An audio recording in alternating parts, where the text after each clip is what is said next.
Hey everybody, well I'd like to say welcome back to the van, but I'm not in the van today. So let me explain what's going on. I haven't been on social media very much for my van channel, my photography channel, and there's been several reasons for it.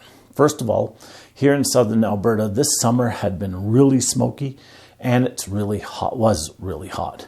It actually snowed last night. Because of the heat and because of the smoke, with my lung conditions, I've actually been laying low. But that's not been the only thing. As I've mentioned many times before, I own a photo studio, a photo lab here in southern Alberta, in Lethbridge, Alberta. And that is what I use to support myself.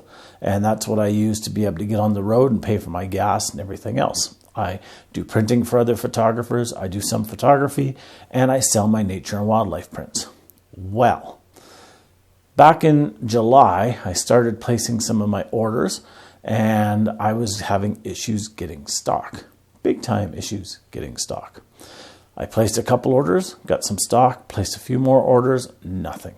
Placed a couple more orders, got a few pieces of stock, placed some more orders, nothing. This has gone on now since, well, middle of July, really bad.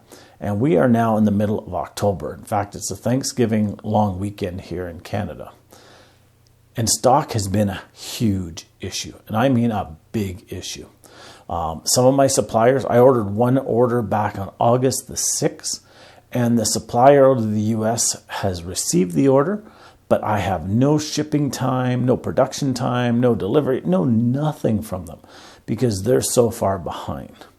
And that's been happening with a lot. In fact, I've been spending the majority of my days here at the studio not doing work for customers, but on the phone with different suppliers trying to get the products that I need. With Christmas coming up, I know that I'm going to need certain products. So I've been trying to get them, been trying to order stuff, and it has been a nightmare. I've had to switch a few suppliers. I had to get a couple more suppliers. I have done everything in the last few months to stay on top of things here. So that has really cut into my outdoor time. I'd love to get away, but when I'm working 4 or 5 days a week just trying to get stock, I need to be here for the other days to try to get the production out for my customers. That brings me to another point. This is specifically related to people who live in vans, off-grid homes or whatever, even in real homes. And that is, if you have any problems that are creeping up that you know of in your vehicle or in your house, get them taken care of sooner rather than later, because stuff is getting hard to get. As an example, there's one person I know in the US that's been without their truck now for going on 3 weeks. They got the truck, they took it to a mechanic. The mechanic says, would love to fix it, but we've got a 2-week delay on us doing anything to it. And then after that, it could be a month to 2 months before we can get you the part you need. So if you have an issue, if your starter's starting to act up, if your brakes are making a squeaking noise, if there's something that's not right somewhere in your vehicle, get the parts ordered and get it fixed now before it breaks down. This just-in-time inventory that we've had for years is no longer working because we run out of stuff, we're ordering it, and instead of it taking a night or 2 nights or 3 nights to get here, it's taking a month to get here. And I know just from my business, ordering some frames, I had some frames on order, they were usually here in 3 days. Well, it's now been a week and a half and I still haven't got a notice that they've been shipped. Foam board has been a huge issue with me. I ordered foam board. I finally had to get a new supplier for it, and I'm switching the type of foam board I use because I can't get it. So what do you do if you have a vehicle and it does break down? Well, there's a couple things. First of all, if you're going to a dealer, so let's say you have a GM vehicle and you're going to a GM dealer, see if they have the OEM parts. But if they don't, see if they can get a no-name brand part. Now, here in Canada, we have companies such as Napa, we have Lordco, Auto Value Parts, Canadian Tire, and many of those have their own house brands. And sometimes they have it for parts, sometimes they don't. But that may be able to help you get back on the road, is by going to one that doesn't sell OEM parts. But if you're in a city, even like this, like Lethbridge, Alberta, we have 2 Chrysler dealers. Now, if you have a Chrysler vehicle and you go to one and they don't have the part and their supplier doesn't have the part, they won't phone the other Chrysler dealer to ask because they don't get along with them. So what should you do? Well, you should take it upon yourself to get the part number and phone around and see if you can get it yourself. Because honestly, a lot of the places don't have the time and they don't have the motivation to go and get that part for you.